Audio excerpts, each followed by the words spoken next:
Hi people, welcome back to my channel again. I hope सब लोग मस्त होंगे।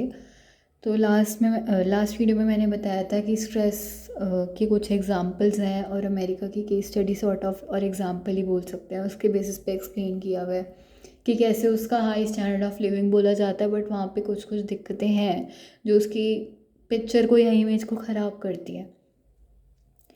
आगे भी थोड़ा इंट्रोडक्शन का ही पार्ट है जो दे रखा है सेकेंड पैराग्राफ में बुक में, तो मैं वो एक्सप्लेन कर रही हूँ अपने वर्ड्स में। तो टेररिज्म के कुछ इवेंट्स थे सितंबर 11 2001 को जो हुए थे, और ये अमेरिका की ही बात हो रही है। तो उसकी वजह से क्या हुआ, लोग ना एक कंटिन्यूअस स्टेट ऑफ एनजाइटी में आ गए। मतलब एक होता है ना कि तुम चिंता से बाहर नहीं निकल पा रहे हो काफ़ी टाइम तक, काफ़ी लंबे समय तक लगातार तुम्हारे दिमाग में टेंशन, चिंता और वो सब चलता जा रहा है, तो वो स्ट्रेस का ही रूप लेगा एट दी एंड। उससे कुछ अच्छा तो होने वाला है नहीं। जैसे होता है ना, चिंता चिता समान होती है, तो इट्स राइट।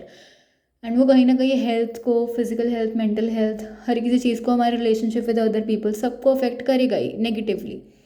देन आगे इसमें बता रखा है कि जो ग्लोबल प्रॉब्लम्स होती हैं किसी भी कंट्री की, वो हमारी लाइफ के जो पर्सनल स्ट्रेसर्स होती हैं उससे और ज़्यादा बढ़ा देती हैं या बड़ा कर देती हैं, कम नहीं करती हैं। क्योंकि एक प्रॉब्लम, एक स्ट्रेसर्स पहले से ही है मेरे पास, उसके बाद मैं उसमें और अलग अलग तरीके के स्ट्रेसर्स को ऐड ऑन कर रही हूँ, तो मेरी प्रॉब्लम तो बड़ी हो जाएगी ना। Problem plus problem result in what, a bigger problem. उससे कुछ छोटा तो होगा नहीं और कोई छोटा सॉल्यूशन तो आ नहीं जाएगा प्रॉब्लम का। तो वो यही कहना चाह रहे हैं आगे कि जो हमारे पर्सनल स्ट्रेसेस अपनी लाइफ में, जो हमारी पर्सनल प्रॉब्लम्स होती हैं ना, वो इंटेंसिफाई हो जाती है, मतलब बहुत ज़्यादा बढ़ने लगती है। और उनसे हमें जो पहले स्ट्रेस आ रहा होता है वो और ज़्यादा स्ट्रेस फील होने लगता है जब ग्लोबल प्रॉब्लम्स भी होती हैं। यानी कि जब मेरी कंट्री में मुझे आसपास से स्ट्रेस ही मिल रहा होता है, मेरे आसपास के लोग भी स्ट्रेस ही क्रिएट कर रहे होते हैं, उस टाइम पे जो मेरी खुद की प्रॉब्लम्स है ना, वो भी बहुत ज़्यादा स्ट्रेस क्रिएट करने लगती है। मेरे पास ऐसा हो जाता है कि बस एक भंडार, या सिर पे जो कहते हैं ना एक बर्डन, जो कहते हैं भांडा फूट गया और एकदम ही सब स्ट्रेस ही स्ट्रेस आ रहा है हर तरफ से, तो मेरे पास कुछ है नहीं करने के लिए, मैं संभाल नहीं पा रही अपनी सिचुएशन को, वो चीज़। और ग्लोबल प्रॉब्लम्स में क्या आ जाएगा कि एकदम से, जैसे मेरा काम पहले बहुत अच्छा चल रहा था और अब मेरी मार्केट या एरिया ऐसा चेंज हो गया कि मेरा काम नहीं चल पा रहा वहाँ पर, या कहीं पे कुछ ऐसा कंस्ट्रक्शन हो रहा था तो मेरे को एकदम से वहाँ से अपना घर शिफ्ट करना पड़ रहा है, और गवर्नमेंट ने ऐसे बोला कि मुझे वहाँ से हटना ही पड़ेगा क्योंकि वहाँ पे डैम्स बनेंगे या रिहैबिलिटेशन करना ही पड़ेगा। या एकदम से मेरी कंट्री में चीज़ों के प्राइसेस बहुत ज़्यादा बढ़ गए हैं और फूड की स्कैरसिटी हो रही है, वाटर की स्कैरसिटी हो रही है, या मे बी फ्लड और ड्रॉट वाला सिचुएशन हो चुका है, खाने पीने को किसी को कुछ मिल नहीं रहा, पॉवर्टी या अनएम्प्लॉयमेंट बहुत ज़्यादा बढ़ गई है। तो वो सब हमारा ग्लोबल प्रॉब्लम्स में आ जाएगा। या कोई डिजीज़ ऐसा बहुत तेज़ी से फैल रहा है कि उसका कोई क्योर नहीं हो पा रहा है, कोई उसके लिए वैक्सीनेशन नहीं मिल पा रहा, मेडिसिन नहीं मिल पा रहा, और लोगों को काफ़ी ज़्यादा डेथ रेट बढ़ती जा रही है इस वजह से, या इन्फेंट मोर्टैलिटी रेट बढ़ गया है कंट्री में किसी कारणवश, या एकदम से गवर्नमेंट चेंज हो गई है और बहुत ज़्यादा ऑटोक्रेटिक सा लीडर आ गया है जो अपनी चला रहा है मर्जी, ठीक है, तानाशाही सॉर्ट ऑफ हो रहा है, तो डेमोक्रेटिकली कुछ नहीं हो पा रहा कंट्री में। तो वो सब ग्लोबल प्रॉब्लम्स हैं जो मेरे खुद के पर्सनल स्ट्रेसर्स को और ज़्यादा बढ़ा देती है, मेरे को एक तरह से प्रॉब्लम्स का भंडार मिल जाता है।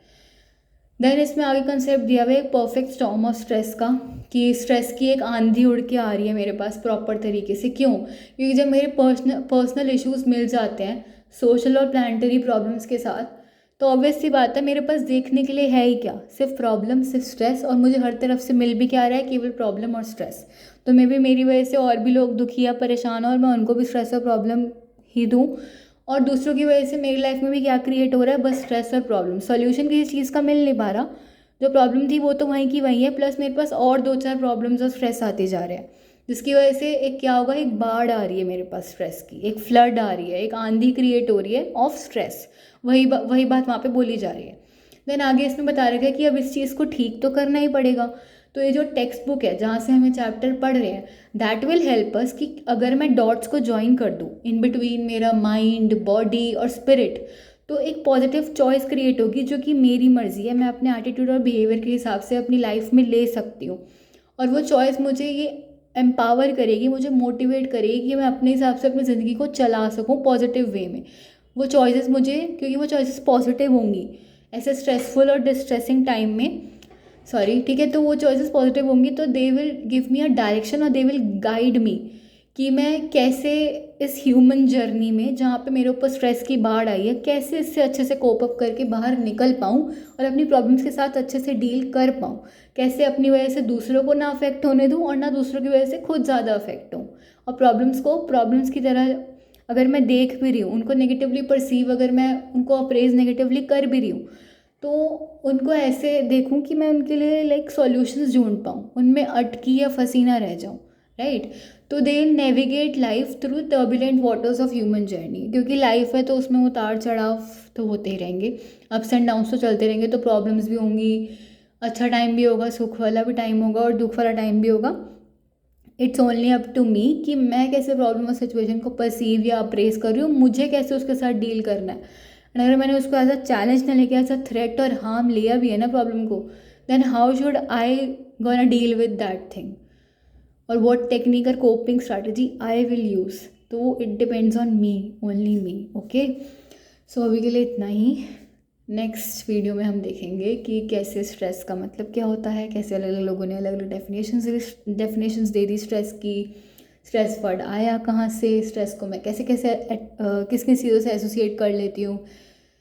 जैसे जो टाइम होता है, अगर वो चेंज हो रहा है, एकदम से लाइफ में चेंजेस आ रहे हैं, तो उसको भी हम स्ट्रेस बोलते हैं। कुछ अनसर्टेनिटी हो रही है, रोज़ जैसे रूटीन में चीज़ें चलती हैं वैसे नहीं चल रही, थोड़ा अलग तरीके से चल रही हैं, तो that will be also called as stress. तो वो हम आगे पढ़ेंगे, ठीक है। या कोई अपनी इन्वायरमेंट में अडेप्ट नहीं कर पा रहे, एकदम से उसका इन्वायरमेंट ही चेंज हो गया, तो वो भी कहीं ना कहीं स्ट्रेस हो जाएगा। तो ये सब कुछ हम आगे देखेंगे। आई होप जितना मैंने बताया समझ में आ गया होगा। कुछ भी समझ में नहीं आया हो तो मुझसे पूछ लेना। और इसकी एक बुक है स्ट्रेस मैनेजमेंट की जो मैं रेफ़र कर रही हूँ, अगर यू पीपल वांट कि मैं वो बुक बता दूँ कौन सी है और बाकी सब कुछ, तो प्लीज़ पूछ लेना and keep supporting. And if you want कि मैं बुक के लाइक हर एक चीज़ से प्रॉपर नोट्स और क्वेश्चंस वगैरह बना के दूँ कि इस पे से ये पूछा जा सकता है, उस पे से ये पूछा जा सकता है, और इसमें ये इंपॉर्टेंट है, ये इंपॉर्टेंट है, तो तुम लोग बता देना, आई विल डू। बाकी अभी के लिए मेरी तरफ से इतना ही। नेक्स्ट वीडियो में स्ट्रेस क्या होता है उसके बारे में और डिटेल में पढ़ेंगे। आई होप समझ में आ गया होगा। कुछ भी समझ में नहीं आया हो तो कृपया करके मुझसे पूछने का कष्ट उठाएं।